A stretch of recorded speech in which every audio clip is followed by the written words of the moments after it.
So many books, so little time, and new ones are coming out every single day. Hello, fellow book nerds, this is Gabby, and today we're talking about books coming out in March and April that I'm excited about. Love doing this video, love talking to you about all the new releases. As per usual, we have 10 releases, 5 for March, 5 for April, and I'm not including anything I put in my 24 most anticipated books of 2024, which was tricky because I think I put like 4 April releases on that list, but also April has so many amazing releases that it was kind of a blessing because then I could include more. So let's get into it. I've got arcs for some of them, so you know I'm going to be reading them. Well, some of these will have dedicated reviews, so if anything that you really want to hear about, you want me to review, put it in the comments. But let's get into March. Okay, so the first book coming out in March that I'm excited about is Floating Hotel by Grace Curtis. So this was coming out on 19th of April, 19th of March, and it's an adult sci-fi mystery with LGBTQ plus characters. I have an arc of this one thanks to Gali, so I'm super excited to read it. But this is the synopsis. Welcome to the Grand Aboina, home of the finest food, the sweetest service, and the very best views the galaxy has to offer. All year round, it moves from planet to planet, system to system, pampering guests across the furthest reaches of the Milky Way. The last word in suborbital luxury, and an absolute magnet for intrigue. Intrigue such as, why are there love poems in the lobby inbox? How many Imperial spies are currently on board? What is the true purpose of the Problem Solvers Conference? And perhaps most pertinently, who is driving the ship? Each guest has a secret, every member of staff a universe unto themselves. At the center of those interweaving lives and interlocking mysteries stands Carl, one-time stowaway, long-time manager, devoted caretaker to the hotel. I love that. I love like a story of a floating hotel. I really like stories set in hotels, which I'm just realizing as I'm saying it. There's this like book that's called The Maid or something. It's about maid in a hotel and like a murder mystery. I really love that. Overall, like movies set in hotels, I really like as well. I just find them quite memorable. Maybe because I used to want to be work in a hotel actually, or like my dad thought it would be a good career for me. And it would have been fun. So maybe I'm just like, what do you mean, like hotel? That like sounds so cool. So yeah, I don't know. I mean, I'm intrigued. Okay, the next book is A Botanical Daughter by Noah Medlock. It's coming out on 19th of March, and it's an adult gothic horror with LGBTQ plus characters. And the thing that really intrigued me was that it said it was for fans of Mexican Gothic, which you see it right there, or you can't see it. You can see it right there. So I'm just chasing that high of Mexican Gothic. But anyway, without further ado, this is what A Botanical Daughter is about. It is an unusual thing to live in a botanical garden. But Simon and Gregor are an unusual pair of gentlemen. Hidden away in their glass sanctuary from the disapproving tattle of Victorian London, they are free to follow their own interests without interference. For Simon, this means long hours in a dark basement workshop, working his taxidermical art. Gregor's business is exotic plants, lucrative but harmless enough, until his latest acquisition, a strange fungus which shows signs of intellect beyond any plants he's seen, inspires him to attempt a masterwork, true intelligent life from plant matter. Driven by the glory he'll earn from the Royal Horticultural Society for such achievements, Gregor ignores the flaws in his plan, that intelligence cannot be controlled, that plants cannot be reasoned with, and that the only way his plant beast will flourish is if he uses a recently deceased corpse for the substrate. The experiment, or Chloe as she is named, outstrips even Gregor's expectations, entangling their strange household. But as Gregor's experiment flourishes, he wilts under the cost of keeping it hidden from jealous eyes. The mycelium grows apace in this sultry greenhouse, but who is cultivating whom? Okay, that kind of also reminds me of Frankenstein, and also kind of reminds me of Ex Machina from the description. Is that so twisted? And I love it. I'm not gonna pretend that fungus was the best part of Mexican Gothic for me because I hate fungus, like the idea of it. Ugh.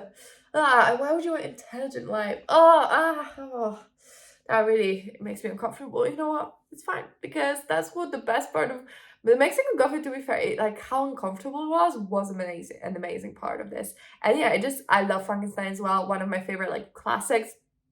It's just so well written. Probably my favorite classic. Anything Jane Austen wrote, and then like Frankenstein, equal footing. But yeah. Anyway, it sounds really good. Then the next book is by an author that I really liked in the past, which is The Last Murder at the End of the World by Stuart Turton.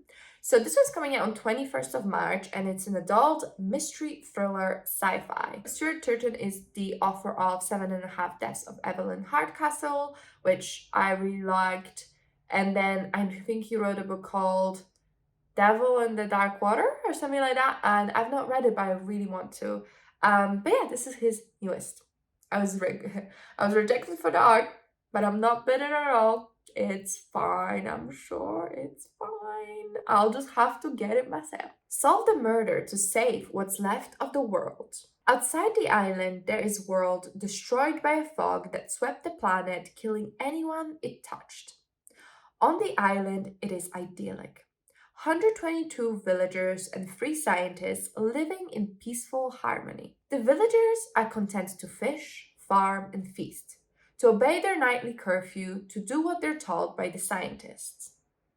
Until, to the horror of the islanders, one of their beloved scientists is found brutally stabbed to death, and they learn the murder has triggered a lowering of the security system around the island, the only thing that was keeping the fog at bay. If the murder isn't solved within 92 hours, the fog will smother the island and everyone on it. But the security system has also wiped everyone's memories of exactly what happened the night before, which means that someone on the island is a murderer and they don't even know it. Which sounds weird, but that's kind of the author's signature move, at least from 7.5 Deaths of Evelyn Hardcastle, because that was like a Groundhog Day murder mystery. I love this. Why would they lower the security systems? I have my suspicions. But still, I feel like it's gonna be so good. I'm so excited. The cover just like does not scream like a mystery horror thriller type of thing. I don't actually think it's a horror. I think it's just a thriller. It just looks so idyllic, and I guess it's perfect because it's meant to be idyllic. Okay, now let's talk about a cover that is not idyllic. It's Diavola by Jennifer Marie Thorne. So this one's coming out on 26th of March, and it's an adult gothic horror, which again, love gothic horrors. And the cover just had me like intrigued as hell. It looked so good. Anna has 2 rules for the annual Pace family destination vacations: tread lightly and survive. It isn't easy when she's the only one in the family who doesn't quite fit in. Her twin brother Benny goes with the flow so much he's practically dissolved. And her older sister Nicole is so used to everyone, including her blandly docile husband and 2 kids, falling in line, that Anna often ends up in trouble for simply asking a question. Mom seizes every opportunity to question her life choices, and Dad, when not reminding everyone who paid for this vacation, just wants some peace and quiet. The gorgeous remote villa in tiny Monteperso seems like a perfect place to endure so much family togetherness until things start going off the rails. Strange noises at night, the unsettling warnings from local villagers, and the dark, violent past of the villa itself. Drama! I love it. Sounds so ominous. I love it. Okay, the last book coming out in March that I wanted to flag to you is Icarus by Ancrum. So this one's coming out on 26th of March as well, and it's a YA romance with LGBTQ plus characters, and it's like a retelling spin on the Icarus myth. Icarus Gallagher is a thief. He steals priceless art and replaces it with his father's impeccable forgeries. For years, one man, the wealthy Mr. Black, has been their target. Revenge for his role in the death of Icarus's mother. To keep their secret, Icarus adheres to his own strict rules to keep people and feelings at bay. Don't let anyone close. Don't let anyone touch you. And above all, don't get caught. Until one night he does. Not by Mr. Black, but his mysterious son, Helloo. Ooh, he's like the sun. Okay. Now living under house arrest in the Black Mansion. Instead of turning Icarus in, Helloo bargains for something even more dangerous, a friendship that breaks every single one of Icarus's rules. Drama. I love all the like Helloo is the sun and the downfall, and you're like, hoo. I wonder where that's going. So I just love it. I hope it keeps it up in the book and it's funny. I know it's not meant to be funny, but I like it. So yeah, sounds pretty good actually. I'm quite interested. I feel like this would do well as an audiobook. So maybe I'll keep my eye out for that. Alright, now let's talk about April. So the first book just has such a good cover, but it's called The Last Fee Hunter by Salinee Goldenberg. So this was coming out on 9th of April and it's an adult high fantasy. Ambitious fee hunter and perpetual lone wolf X finds his road to glory interrupted when a heavily pregnant runaway enlists his help to escape through the ghost-infected forest. X, the youngest member of the Fee Hunters Order, has spent his life slaying the ghosts and demons of Siron Kingdom. While he takes great pride in his mystical trade, collecting dwindling bounties and peddling butchered spirit organs lacks the glory he craves. He's determined to hunt down Sar Allah, a demon of nightmares of madness who has eluded even X's masters. In a provincial village along the way, Arinia, a charming Wyboran champion, saves him from an ass-kicking despite being 9 months pregnant. In return, she asks him to escort her through the dangerous spirit-filled forest where ghosts salivate over the scent of the unborn. I don't know why my brain struggled so much just there. It was really something. But yeah, it sounds pretty good. It sounds a little bit Witcher inspired, slightly, just like with the whole killing monsters, getting bounties, the bounties like increasingly non-existing, and a dying breed of like monster hunters. But yeah, I'm interested. Next book, the cover just caught my eye. I have no clue why, but it looked so good. So it's called A Sweet Sting of Salt by Rose Sutherland. So this was coming out on 9th of April, and it's an adult historical fiction with LGBTQ plus characters, and it said somewhere that it was a retelling of Celine Wives, or Silky Wives? Silky Wives.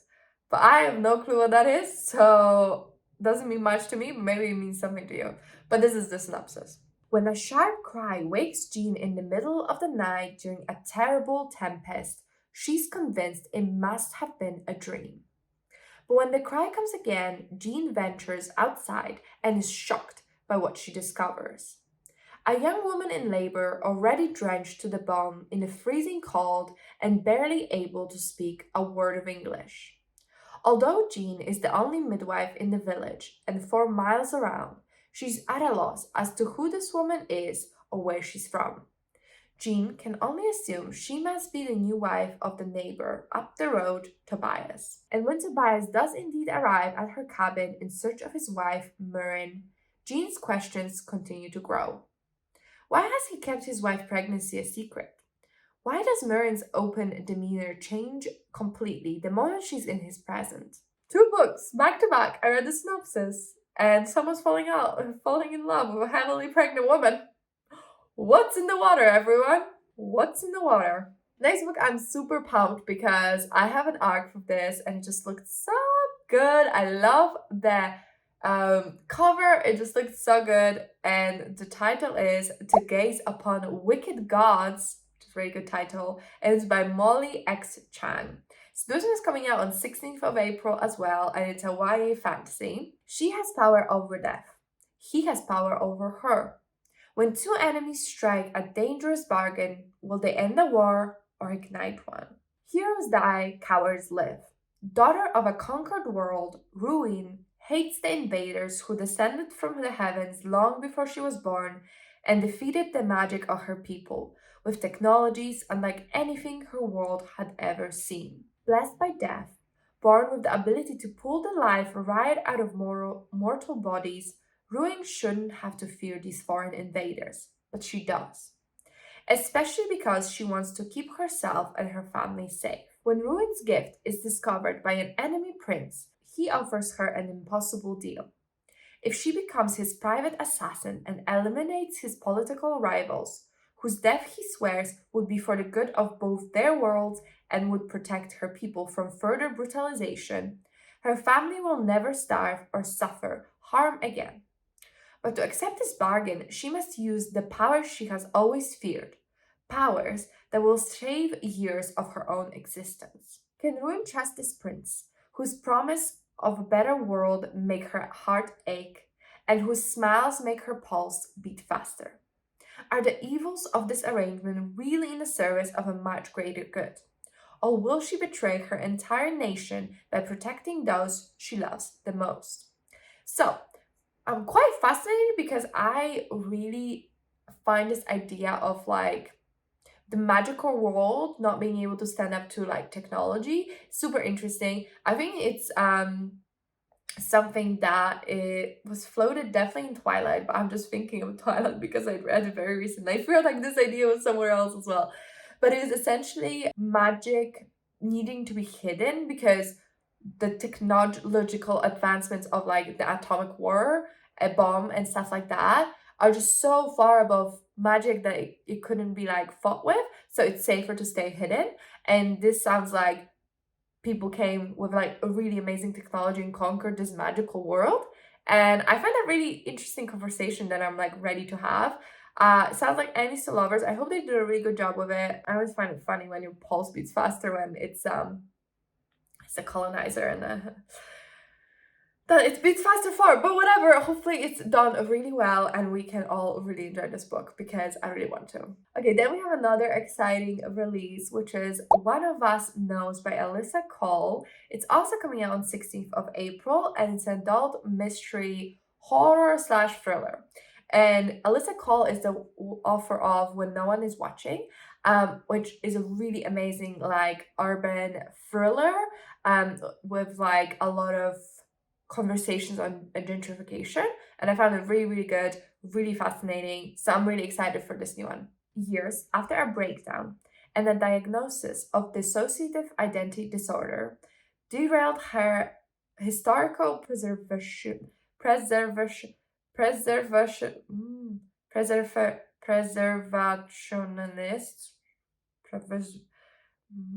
preservationalist career, Canaria Nash and her alters have been given a second chance they can't refuse.